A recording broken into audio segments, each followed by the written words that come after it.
വിതുര മൈത്രേയ സംവാദസ്വരൂപേണ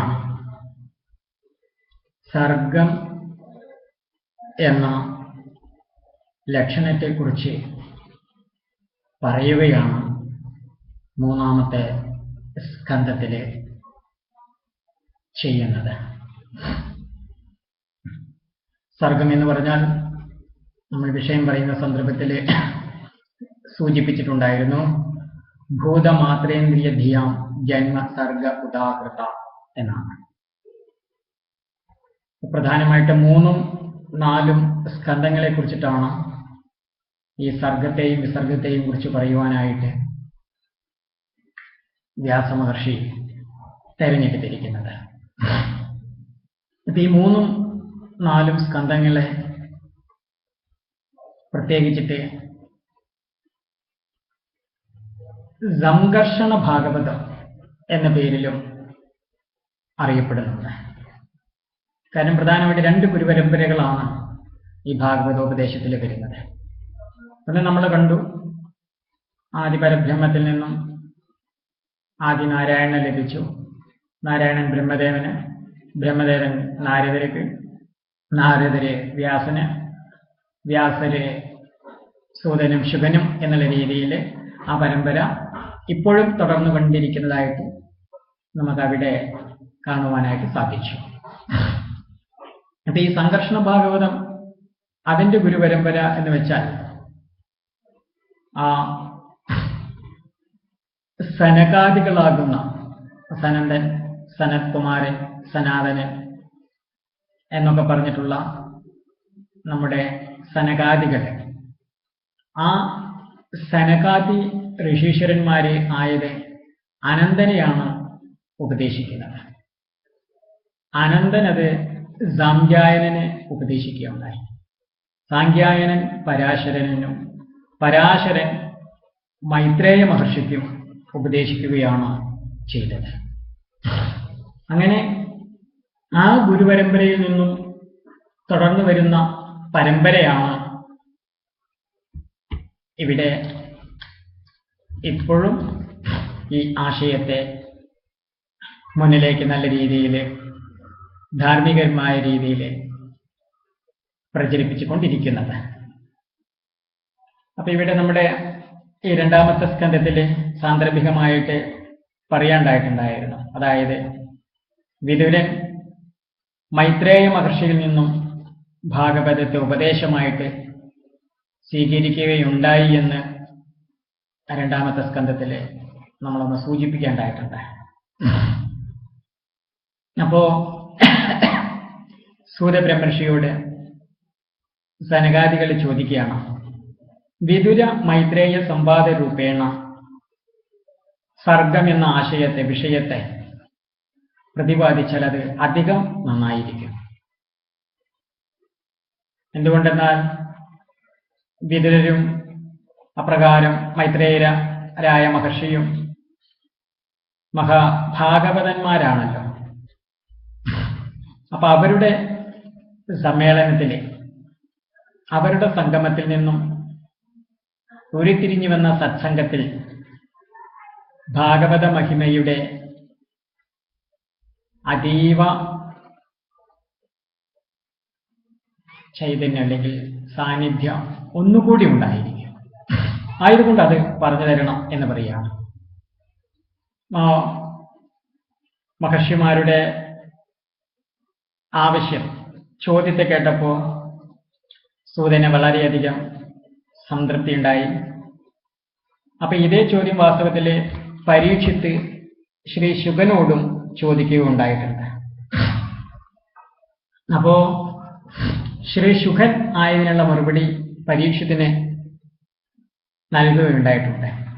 അപ്പൊ പരീക്ഷത്തിന് ശുഗൻ കൊടുത്തിരിക്കുന്ന ഉപദേശത്തെയാണ് ഇവിടെ സൂതർ ഇവർക്ക് പറയുവാനായിട്ട് ഉദ്ദേശിക്കുന്നത്.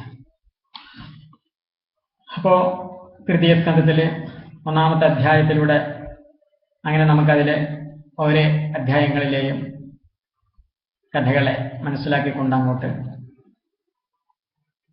മുന്നോട്ട് പോകാം. ആദ്യമായി തന്നെ വിതുരൻ എന്തുകൊണ്ടാണ് ബന്ധുക്കളെയെല്ലാം ഉപേക്ഷിച്ചുകൊണ്ട് മൈത്രേയ മഹർഷിയുടെ അടുക്കൽ എത്തിയത് എന്നുള്ള വിഷയത്തെക്കുറിച്ചിട്ടാണ് അറിയിപ്പിക്കാനായിട്ട് ആരംഭിക്കുന്നത്. കാരണം വിതുരൻ തീർത്ഥാടനത്തിന് ഇടയിലാണ് മൈത്രേയരെ കണ്ടുമുട്ടുന്നത്. അപ്പൊ വിതുരനെ തീർത്ഥാടനത്തിന് പ്രേരിപ്പിച്ച പ്രചോദകം അല്ലെങ്കിൽ സംഭവം എന്തായിരുന്നു, അത് നമുക്ക് ആദ്യം അറിയണം. അപ്പൊ ആയതിനു വേണ്ടി അതിന്റെ പശ്ചാത്തലം അറിയിപ്പിക്കുകയാണ്. അതായത് ദുഷ്ടനായ ദുര്യോധനൻ ധൃതരാഷ്ട്രന്റെ മൗനമായ അനുവാദത്തോടു കൂടിയിട്ടാണ് പാണ്ഡവന്മാരെ പലതരത്തിലും പീഡിപ്പിച്ചുകൊണ്ടിരുന്നത്, ദ്രോഹിച്ചുകൊണ്ടിരുന്നത്. പാണ്ഡവന്മാരെ അതിദാരുണവും ക്രൂരവുമായ രീതിയിൽ തന്നെ ദുര്യോധനും കൂട്ടരും ഉപദ്രവിക്കുകയുണ്ടായിട്ടുണ്ട്. ഉപദ്രവത്തിന്റെ ഭാഗമായിട്ട് തന്നെയാണ് ഭീമസേനന് വിഷം കൊടുക്കേണ്ടായിട്ടുണ്ട്. പാണ്ഡവന്മാരെ മുഴുവൻ ആളുകളെയും അരക്കലത്തിൽ ഇട്ട് തീ വയ്ക്കേണ്ടായിട്ടുണ്ട്. പിന്നെ അവരെ ദ്രോഹിക്കാൻ വേണ്ടിയിട്ട് തന്നെയാണ് കള്ളച്ചൂതില് തോൽപ്പിച്ചിട്ട് അവരുടെ സർവസ്വവും അപഹരിച്ചെടുക്കേണ്ടായിട്ടുണ്ട്. പിന്നെ പാഞ്ചാലിയുടെ വസ്ത്രാക്ഷേപം ഒരു ധർമ്മിഷ്ഠനും ഒരു സാത്വികനും ഒരു സദാചാരിക്കും അംഗീകരിക്കുവാൻ കഴിയാത്ത ഒരു വിഷയമാണ്, അല്ലെ ഒരു കാര്യമാണ് സ്ത്രീകളുടെ മുകളിൽ കാട്ടിക്കൂട്ടുന്ന അതിക്രമങ്ങൾ. യാതൊരു ദയയും ദാക്ഷിണ്യവും കൂടാതെയാണ് ദുര്യോധനൻ ദുശാസനൻ മുതലായിരിക്കുന്ന കൗരവ പക്ഷത്തിലുള്ളവരെ പാഞ്ചാലിയുടെ വസ്ത്രമഴിക്കുക എന്നുള്ളതായ ആ ഘോരകൃത്യമെല്ലാം ചെയ്തത്. ഇങ്ങനെ പലതും കൗരവന്മാര് ചെയ്യുകയുണ്ടായി. അപ്പോൾ ഇതൊക്കെ വിതുരനും മനസ്സിലാക്കുവാനായിട്ട് സാധിച്ചു. അപ്പൊ ഇത്തരം പ്രവണതകളോടും സമീപനങ്ങളോടും യോജിക്കുവാൻ, പൊരുത്തപ്പെടുവാൻ നീതിമാനായ ധർമ്മിഷ്ഠനായ വിതുരർക്ക് കഴിഞ്ഞില്ല. വിതുരര് പ്രത്യേകിച്ച് ശ്രീകൃഷ്ണ ഭക്തൻ കൂടിയാണ്. ഇങ്ങനെ ഭഗവാന്റെ ഭക്തനായിരിക്കുന്ന ഒരു പുണ്യാത്മാവിന് ഭഗവാന്റെ ആശ്രിതരെ ഉപദ്രവിക്കുമ്പോൾ അതിൽ സന്തോഷിക്കാൻ കഴിയില്ല. അവിടെ പിന്നെന്താണ്, അവിടെ ഈ പാണ്ഡവ ദൂതനായിട്ട് ഭഗവാൻ സഭയിൽ വെച്ചിട്ട് സർവഹിതത്തിനായിട്ട് സംസാരിച്ചപ്പോൾ ആ പരമാത്മാവായ ശ്രീകൃഷ്ണ പൊരുളിനെ ബന്ധിക്കാനാണ് ദുര്യോധനരും സംഘവും ശ്രമം ചെയ്തത്. അപ്പോ ആ സന്ദർഭത്തില് ഭഗവാന്റെ വിശ്വരൂപം കണ്ടുകൊണ്ട് അവിടെ കൂടിയവരെല്ലാം, പ്രത്യേകിച്ച് ദുര്യോധനൻ മുതലായവരും വളരെയധികം പേടിച്ച് അവര് അതിൽ നിന്നും പിന്മാറുകയാണ് ചെയ്തത്. ഇങ്ങനെയൊക്കെ ഉള്ള സംഭവവികാസങ്ങൾ കഴിഞ്ഞിരിക്കുന്ന ഒരു സമയത്ത്, ഒരു സന്ദർഭത്തില്, ഒരു സുദിനത്തില് ധൃതരാഷ്ട്രര് വിതുരനെ പ്രത്യേകം തന്റെ അടുക്കലേക്ക് വിളിച്ചിട്ട് ചില വിവരങ്ങൾ ആരായുന്നുണ്ട്, ചോദിക്കുന്നുണ്ട്. ധൃതരാഷ്ട്രര് വിതുരരോട് ഉപദേശമായിട്ട് ആവശ്യപ്പെടുക, എന്റെ കർത്തവ്യം എന്താണ്? ഒരു ഭരണാധിപനായിരിക്കുന്ന ഞാൻ ലോകഹിതത്തിനായിട്ട് എന്ത് കർത്തവ്യമാണ് ചെയ്യേണ്ടത്? എന്റെ ആചാരധർമ്മം ഇവിടെ ഇപ്പോൾ എന്താണ്? അവ അങ്ങ് എനിക്ക് ഉപദേശിച്ചു തരണം എന്ന് ധൃതരാഷ്ട്രൻ വിതുരരോട് ആവശ്യപ്പെടുകയുണ്ടായി. അപ്പൊ വിതുരര് വലിയ ഉപദേശ നിർദ്ദേശങ്ങളിലേക്കൊക്കെ പോകുന്നതിന് മുമ്പ് തന്നെ അദ്ദേഹത്തിനൊരു സജഷൻ, ഒരു അഭിപ്രായം എന്നുള്ള രീതിക്ക് ആദ്യം തന്നെ പറഞ്ഞത് എന്തായിരുന്നു എന്ന് വെച്ചാൽ, അതായത് അവകാശപ്പെട്ട അർദ്ധരാജ്യം അത് പാണ്ഡവന്മാർക്ക് കൊടുക്കുക തന്നെ ചെയ്യണം. പാണ്ഡവന്മാർക്ക് അവകാശപ്പെട്ട പകുതി രാജ്യം പാണ്ഡവന്മാർക്ക് കൊടുക്കുവാൻ ദുര്യോധനൻ സമ്മതിക്കില്ല. ദുര്യോധനൻ സമ്മതിക്കാത്തത് കൊണ്ട് അങ്ങേക്ക് ഈ ദൗത്യം പൂർത്തീകരിക്കണമെങ്കിൽ ദുര്യോധനനെ ഉപേക്ഷിക്കേണ്ടതായിട്ട് വരും. അങ്ങ് ദുര്യോധനനെ ഉപേക്ഷിക്കുക എന്നുള്ളതിൽ യാതൊരു അക്രമവുമില്ല, യാതൊരു തെറ്റുമില്ല. തെറ്റുമില്ല എന്ന് പറയാൻ കാരണം അങ്ങൊരു ലോകത്തിന്റെ ഹിതത്തിന് വേണ്ടി, ലോകരക്ഷയ്ക്ക് വേണ്ടി രാഷ്ട്രത്തിന്റെ നീതി നടപ്പാക്കുകയാണ് ചെയ്യുന്നത്. രാഷ്ട്രത്തിലെ നീതി നടപ്പാക്കുവാൻ വേണ്ടിയിട്ട് രാജ്യരക്ഷയ്ക്ക് ഒരാളെ ഉപേക്ഷിക്കാം. ഉപേക്ഷിക്കുന്നതിൽ തെറ്റൊന്നല്ല, അത് മകനാണെങ്കിലും തെറ്റൊന്നല്ല.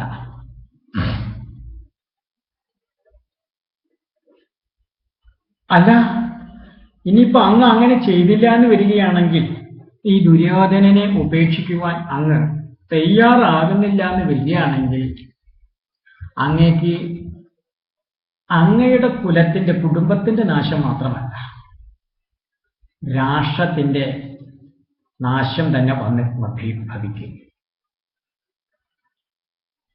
ആയതുകൊണ്ട് അങ്ങ് ഇപ്പോ രാഷ്ട്രഹിതത്തിനായിട്ട് ചെയ്യേണ്ടത് ദുര്യോധനനെ ഉപേക്ഷിച്ചാലും പാണ്ഡവന്മാർക്ക് അവകാശപ്പെട്ടതായിരിക്കുന്ന രാജ്യത്തെ അവർക്ക് വീതിച്ചു കൊടുക്കുകയാണ് ചെയ്യേണ്ടത്.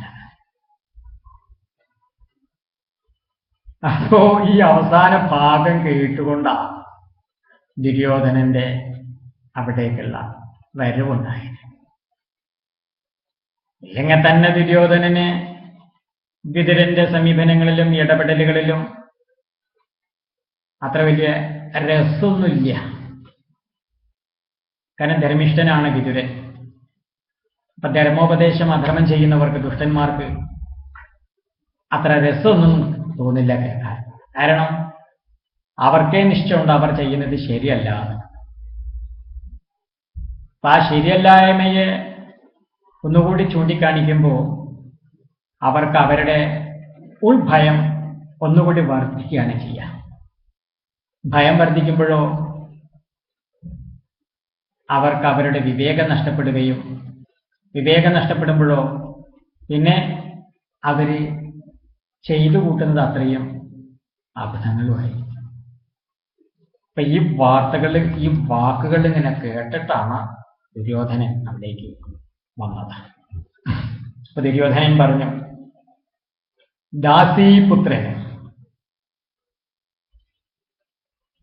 തിന്ന ചോറിനെ കൂറു കാണിക്കാത്തവനുമായ ഇവനെ സഭയിൽ നിന്നും പുറത്താക്കുക എന്ന് ഭടന്മാരോട് കൽപ്പിക്കുകയാണ് ചെയ്തത്. നോക്കണം. അപ്പോ അന്നു മുതൽ അവിടെയെ പിതൃത്വത്തെയും മാതൃത്വത്തെയും ചോദ്യം ചെയ്ത് ആളുകളെ ശാരീരികമായിട്ടും മാനസികമായിട്ടും ക്ഷീണിപ്പിച്ചിരുന്നു, ദ്രോഹിച്ചിരുന്നു. ഇവിടെ ദാസിയുടെ പുത്രനായിട്ടാണല്ലോ വിതുരര് ജനിച്ചിരിക്കുന്നത്. അപ്പോ എന്ന് ഭടന്മാരോട് കൽപ്പിച്ചപ്പോഴോ ആ ദുര്യോധനന്റെ ക്രൂരമായ വാക്കുകള് വിതുരരുടെ മർമ്മത്തിൽ തന്നെ കൊണ്ടു കാണിച്ചു. ഇല്ലെങ്കിൽ തന്നെ വിതുരന് അവിടെ കഴിഞ്ഞുകൂടുന്നതിൽ വലിയ സന്തോഷമൊന്നും ഉണ്ടായിരുന്നില്ല. കാരണം അധർമ്മികളുടെ കൂടെ ധർമ്മികൾക്ക്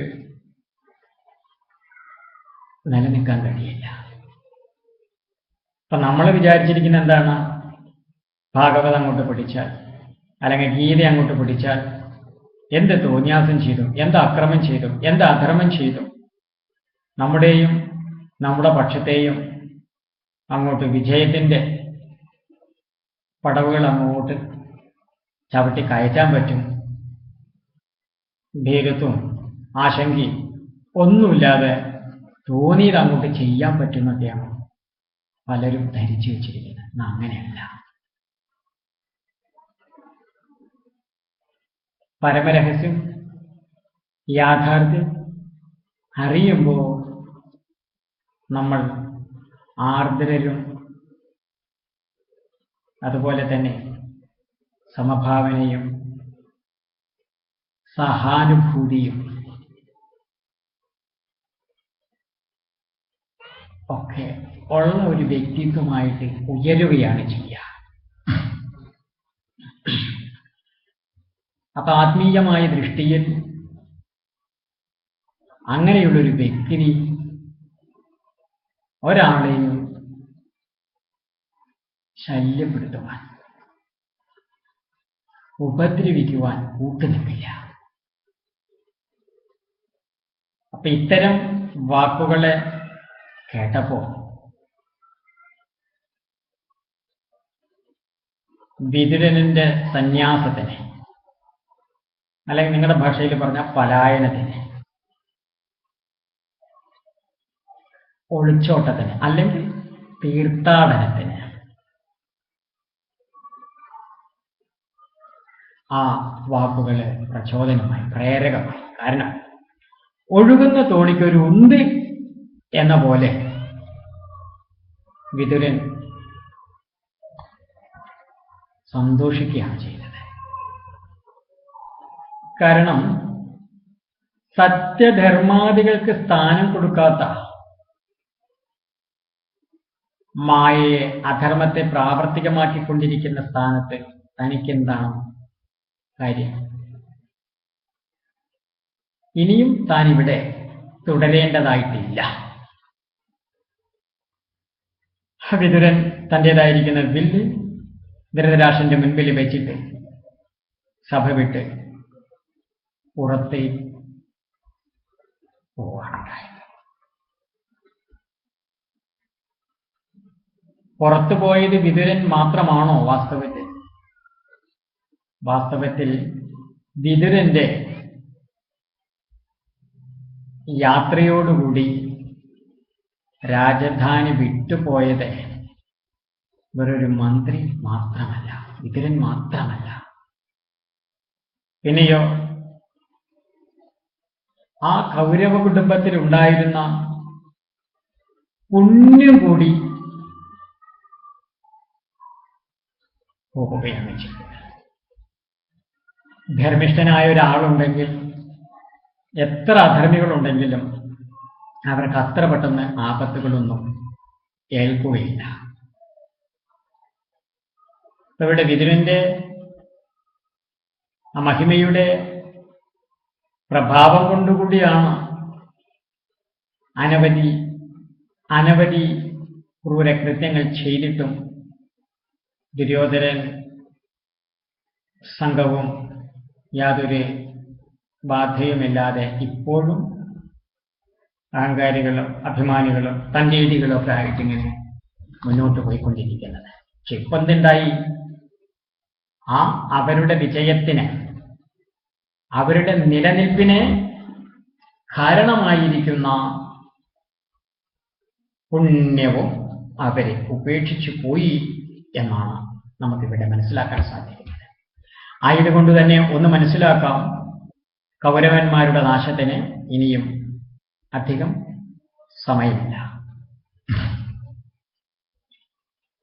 അങ്ങനെ അവധൂതനായിക്കൊണ്ട് തീർത്ഥാടനം ചെയ്തുകൊണ്ട് വിതുരൻ എത്രയെത്രയോ പുണ്യസ്ഥലങ്ങൾ സന്ദർശിച്ചു.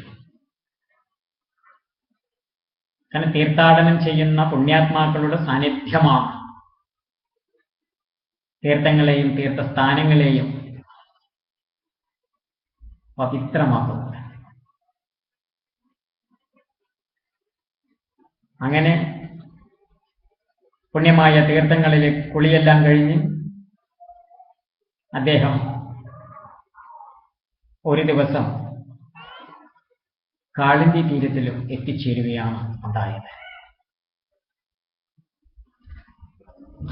കാളിന്തി തീരത്തിലൂടെ നടന്നുകൊണ്ടിരിക്കുമ്പോൾ വിതുരൻ ഒന്നുകൂടി ഭക്തി കൊണ്ട് ആർദ്രവും ഹർഷവുമായ വിവിധ വിചാരങ്ങളെ കൊണ്ട് ആനന്ദാശ്രുക്കളെ ഒഴിച്ചുകൊണ്ടിരിക്കുക. എന്താ കാരണം? ഭഗവാന്റെ രാസലീലയും മറ്റും നടന്ന ആ പുണ്യഭൂമിയാണ്. അങ്ങനെ ആ പുണ്യഭൂമിയിൽ നടന്നുകൊണ്ടിരിക്കുമ്പോഴാണ് വിതുരരെ ആരെ കാണുന്നത്? നാസ്കന്ധത്തിൽ പറഞ്ഞിട്ടുണ്ടായിരുന്നു. ആരെയാണ് ഇപ്പോൾ ഇവിടെ കണ്ടത്? ഉദ്ധവനെ കാണുകയാണ്. എന്താ ഉദ്ധവന്റെ പ്രത്യേകത? ഭാഗവതോത്തമനായ ഉദ്ധവനാണ്. ഭാഗവതോത്തമനായതുകൊണ്ട് തന്നെ ഭഗവാനിൽ നിന്ന് ആത്മതത്വരഹസ്യം സുവ്യക്തമായിട്ട് ഉപദേശമായി ശ്രവിക്കുവാൻ സാധിച്ചിട്ടുണ്ട്. ശ്രീകൃഷ്ണ പരമാത്മാവ് പോലും ഉത്തമ യോഗ്യതയുള്ള ഉദ്ധവർക്ക് കൂടി മോക്ഷം അങ്ങോട്ട് എടുത്തു കൊടുക്കുകയല്ല ചെയ്യുന്നത്. മോക്ഷത്തിന് ആവശ്യമായിരിക്കുന്ന ഉപായങ്ങളെ ഉപദേശിച്ചു കൊടുത്തുകൊണ്ട് ഉപദേശിച്ച് പറയുന്ന ധർമ്മനിഷ്ഠയനുസരിച്ച് ആചാരങ്ങളും അനുഷ്ഠാനങ്ങളും ചെയ്തുകൊണ്ട് ജീവിക്കൂ, അങ്ങേക്ക് സമദൃക്കാവുവാനും മോക്ഷം ലഭിക്കുവാനും ഇടയാകും എന്ന് പറഞ്ഞ് അനുഗ്രഹിക്കുകയാണ് ചെയ്യുന്നത്. അപ്പൊ നമ്മളെന്താണ് പലരും ധരിച്ചു വെച്ചിരിക്കുന്ന കുറച്ച് പുസ്തകങ്ങളിലുള്ള അറിവുകൾ മസ്തകത്തിൽ അങ്ങോട്ട് കയറ്റി വെച്ച് കഴിഞ്ഞാൽ വലിയ അറിവാളികളായി ജ്ഞാനികളായി എന്നാണ് ധരിച്ചു വെച്ചിരിക്കുന്നത്. എന്തായാലും അങ്ങനെയൊന്നല്ല കാര്യം. ഇവിടെ ഭഗവാന്റെ പാദുകങ്ങൾ ശിരസിലും രോമകഞ്ചുകം ദേഹത്തിലും ബാഷ്പധാരകൾ നയനങ്ങളിലും അണിഞ്ഞു വരുന്ന ഉദ്ധവനെ ദർശിച്ച വിതുരൻ മാറോടണച്ച് പുൽകുകയും സംതൃപ്തനാവുകയും ചെയ്തു. അങ്ങനെ രണ്ടുപേരും ഗദ്ഗതം കൊണ്ടൊന്നും പറയുവാൻ കഴിയാതെ അല്പസമയം അങ്ങനെ ആശ്ചര്യഭരിതരായിട്ട് നിന്നുപോയി.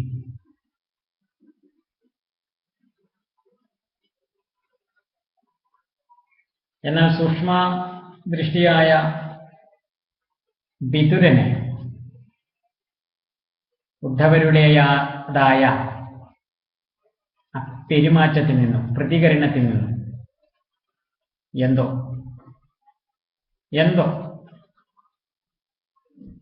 ഒരു അപൂർണത, ഒരു അപാകത സംഭവിച്ചതായിട്ട് അറിയുവാൻ കഴിയും.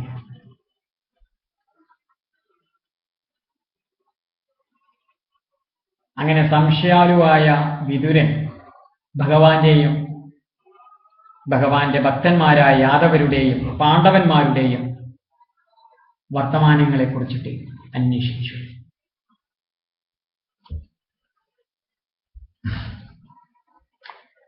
അന്വേഷണം ആരുടേതാണ്? ശ്രീകൃഷ്ണ ഭക്തന്മാരിൽ അതിപ്രധാനിയായ വിതുരന്റേതാണ്. വിതുരന്റെ ചോദ്യം കേട്ടപ്പോഴോ ആ ഉദ്ധവർക്ക്, കാരണം ഉദ്ധവന്റെ സ്ഥിതി ഇപ്പോൾ വാസ്തവത്തിൽ എന്താണ്? ശ്രീകൃഷ്ണ വിരഹാഗ്നിയിൽ വിവശനായ ഉദ്ധവനാണ്. ശ്രീകൃഷ്ണന്റെ ദേഹവിയോഗം, വേർപാട്, സുധാമഗമനം വിതുരൻ അറിയാത്ത സന്ദർഭമാണ്. അത് അറിഞ്ഞിരിക്കുകയാണ് ഇപ്പൊ ആര്? ഉദ്ധവൻ. അപ്പോ ആ ഉദ്ധവനെ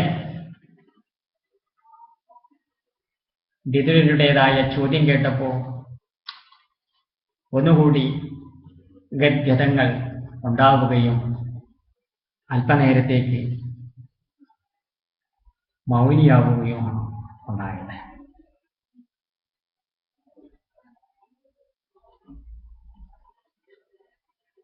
ഇവിടെ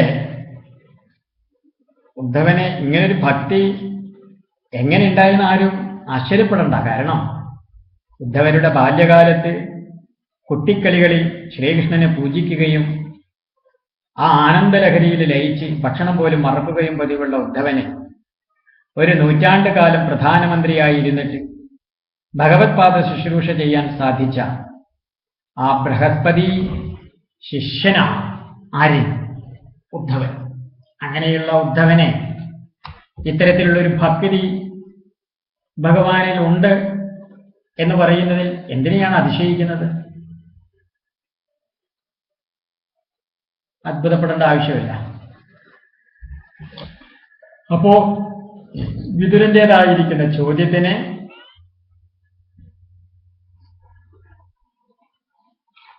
മറുപടി പറയുവാനായിട്ട് ഉദ്ധവൻ തയ്യാറായി. ഉദ്ധവൻ പറയുന്നു, ഹേ വിതുര, ശ്രീകൃഷ്ണനാകുന്ന ആദിത്യൻ അസ്തമിച്ചു കഴിഞ്ഞു.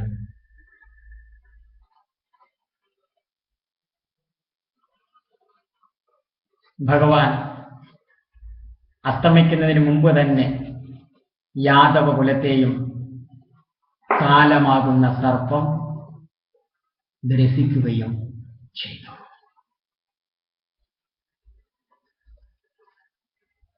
അങ്ങനെയുള്ള ദ്വാരകയെക്കുറിച്ചും ദ്വാരകവാസികളെക്കുറിച്ചും ഭഗവാനെക്കുറിച്ചും ഈ ഞാൻ പ്രത്യേകിച്ച് എന്തു പറയുവാനാണ്? ഭഗവാന്റെ തിരോധാനത്തോടുകൂടി ഈ ലോകം ഭാഗ്യഹീനമായിരിക്കുകയാണ്. പ്രത്യേകിച്ചും യാദവന്മാർക്ക് സച്ചിദാനന്ദ സ്വരൂപിയായ ഭഗവാനെ മനസ്സിലാക്കുവാനുള്ള ആർജവം, വിവേകം ഭഗവാൻ ഉണ്ടായിരുന്ന കാലത്ത് ഉണ്ടായിരുന്നില്ല.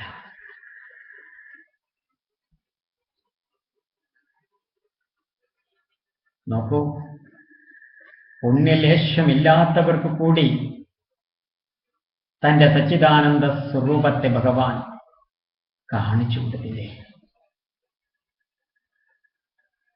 ആ സ്വരൂപം എത്ര കണ്ടാലും ആർക്കാണ് മതി വരിക?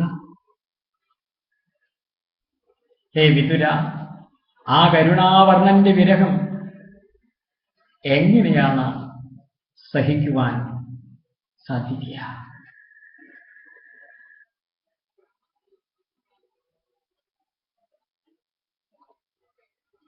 ഭഗവാൻ ഭക്തന്മാരെ ആനന്ദിപ്പിക്കാൻ ചെയ്തതായ ഓരോ ലീലയും ഇന്ന് എന്നെ വേദനിപ്പിച്ചു കൊണ്ടിരിക്കുകയാണ്. അങ്ങയുടെ ശ്രദ്ധയിൽപ്പെട്ടതല്ലേ ആ രാജസൂയ യാഗത്തിന് തന്നെ ദേഷിച്ചിരുന്ന ശിശുപാലനു കൂടി പ്രത്യക്ഷ മോക്ഷം കൊടുത്തത് കണ്ടതല്ലേ?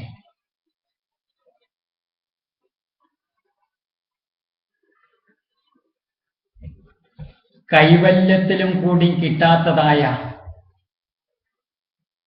പരമാനന്ദമല്ലേ ആ നിരക്ഷര കക്ഷികളായിരിക്കുന്ന ഗോപികമാരാകുന്ന പെൺകുട്ടികൾക്ക് കിട്ടിയത്?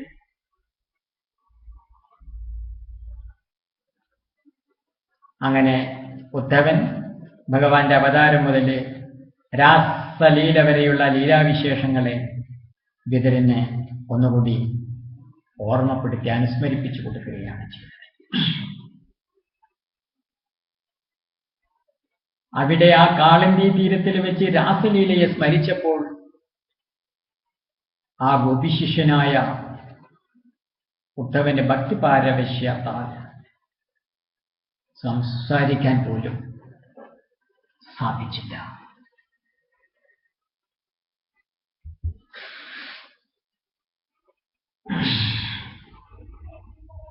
അല്ലയോ വിതുര, ജ്യേഷ്ഠനോടും കൂടി മധുരയിൽ വന്ന് നിഷ്പ്രയാസം കംസനെയും മല്ലന്മാരെയും കൊന്നത് അദ്ഭുതമല്ലേ?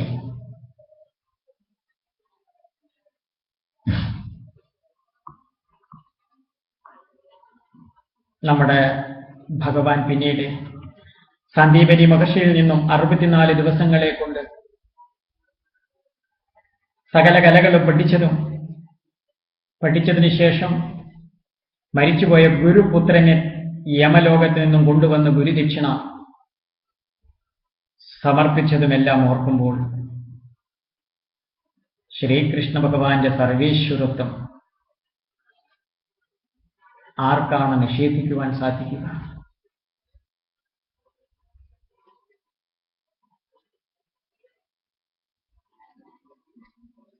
മാത്രമാണോ ഗരുഡൻ അമൃതകുംഭം എന്ന പോലെ രാജസമക്ഷത്തിൽ വെച്ച് രുക്മിണി ദേവിയെ കൊണ്ടുവന്ന കഥ എത്ര അദ്ഭുതമാണ്, എത്ര ആനന്ദകരമാണ്. അത് മാത്രമാണോ സകല ദേവോപദേവന്മാരെയും ജയിച്ച് സ്വർഗത്തിൽ നിന്നും പാരിജാതം കൊണ്ടുവന്നതും 16,100 പരം കല്യാണങ്ങൾ കഴിച്ചതും ഓരോ പത്നിയിലും 10 പുത്രന്മാർ വീതമുണ്ടായതും എല്ലാ പത്നിമാരുടെയും ഭവനങ്ങളിൽ ഒരേ സമയത്തു തന്നെ തൻ്റെ ഒരുമയ്ക്ക് ഒരു കോട്ടവും സംഭവിക്കാതെ ഏക്കനായ അവിടുന്ന് അനേകമായി ശോഭിച്ചതും അതെല്ലാം ഓർത്താൽ ഭഗവാന്റെ ഈശ്വര മഹിമ അപാരമല്ലേ? അപാരമഹിമയുടെ അവസ്ഥാവിശേഷം നാരദരു കൂടി ഗോപി ഭവനങ്ങളിൽ ഭഗവാന്റെ പത്നിമാരുടെ ഭവനങ്ങളിൽ കയറി കണ്ടപ്പോൾ മോഹിച്ചുപോയില്ലേ? നാരദ മഹർഷി കൂടി എല്ലാ ഭവനങ്ങളിലും ഭഗവാനെ കണ്ടപ്പോൾ മോഹിച്ചു പോയതിൽ അത്ഭുതപ്പെടാൻ എന്തെങ്കിലും ഉണ്ടോ? ഭഗവാൻ ഭഗവാനാണെന്നറിയാതെയല്ലേ എല്ലാവരും ഭഗവാന്റെ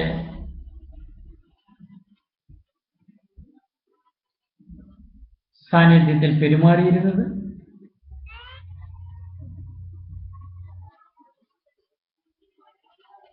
ആ ലീലാമനുഷ്യ വിഗ്രഹനായിരിക്കുന്ന ആ സച്ചിദാനന്ദ സ്വരൂപിയായ ഭഗവാൻ എത്ര എളുപ്പത്തിൽ ഭൂമിഭാരം തീർത്തു. ഭാരം തീർക്കുവാൻ വേണ്ടി അദ്ദേഹം ഒരു പാണ്ഡവന്മാരിലെ വൈരത്തെ ഉണ്ടാക്കി തീർത്തില്ലേ? ഈ പാണ്ഡവന്മാരുടെയും കൗരവന്മാരുടെയും പരസ്പര വിരോധത്തിന്, വൈരാഗ്യത്തിന്, ശത്രുതയ്ക്ക് വാസ്തവത്തിൽ ആരാണ് കാരണം? ഭഗവാൻ തന്നെയല്ലേ? ഭഗവാൻ തന്നെയാണ്. അവരിൽ അങ്ങനെ പരസ്പര വിദ്വേഷവും വൈരാഗ്യവും വളർത്തിയത് കൊണ്ടുകൂടിയ ഭഗവാനെ എളുപ്പത്തിൽ ദുഷ്ടക്ഷത്രിയന്മാരായ ആളുകളെ എല്ലാം നശിപ്പിച്ച് ധർമ്മം പുനഃസ്ഥാപിപ്പിക്കുവാനായിട്ട് സാധിച്ചത്.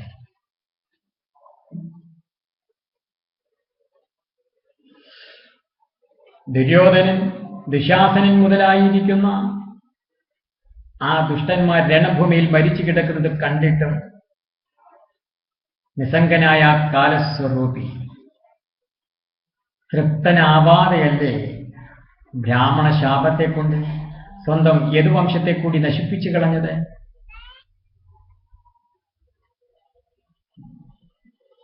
ബ്രാഹ്മണശാപം ലഭിച്ച യാദവന്മാരെ ആ ശാപത്തിൽ നിന്നും മോചനം നേടുവാൻ വേണ്ടിയിട്ട് പ്രഭാസ തീർത്ഥത്തിൽ എത്തുകയും അവിടെ എത്തിയ അവർ ശാപശാന്തിക്കായി സ്നാനങ്ങളും ദാനങ്ങളും സത്കർമ്മങ്ങളും ചെയ്യുകയുണ്ടായി.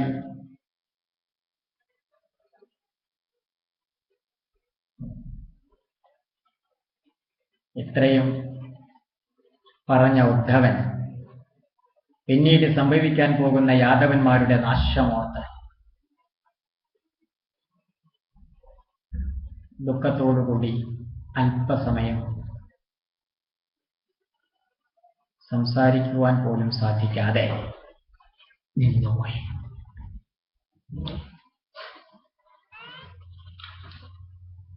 വാരുണി മദ്യം സേവിച്ച് സ്വയം ബുദ്ധി നശിച്ച യാദവന്മാര് അന്യോന്യം യുദ്ധം ചെയ്ത് നശിച്ചു.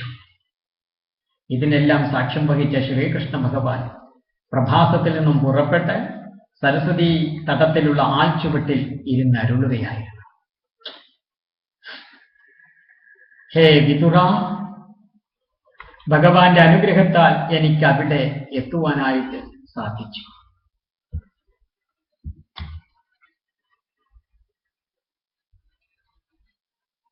ആ സാഹചര്യത്തിൽ മൈത്രേയ മഹർഷിയും അവിടെ എത്തിച്ചേരുകയുണ്ടായി.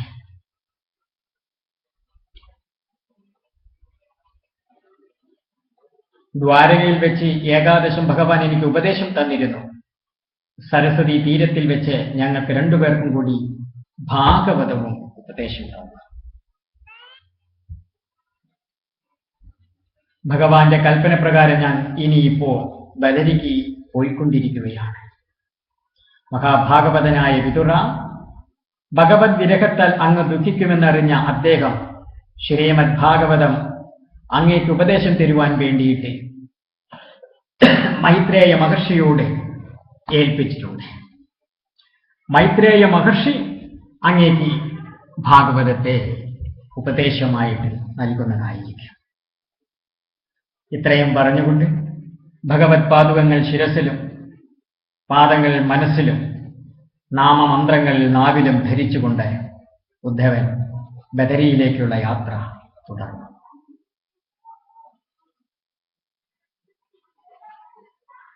ഉദ്ധവരിൽ നിന്നും ആ സച്ചിദാനന്ദ സ്വരൂപിയായിരിക്കുന്ന പരബ്രഹ്മ സ്വരൂപിയായ ഭഗവാൻ സ്വർഗാരോഹണ സമയത്ത് തന്നെ സ്മരിച്ചുവല്ലോ എന്നോർത്ത് ആനന്ദമത്തനായ വിതുരൻ വൃന്ദാവന മണ്ണിൽ വീണുരുണ്ട് വിലപിച്ചു.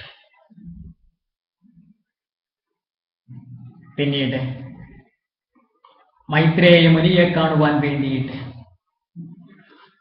ഹരിദ്വാരത്തിങ്കിലേക്ക് യാത്ര തിരിച്ചു.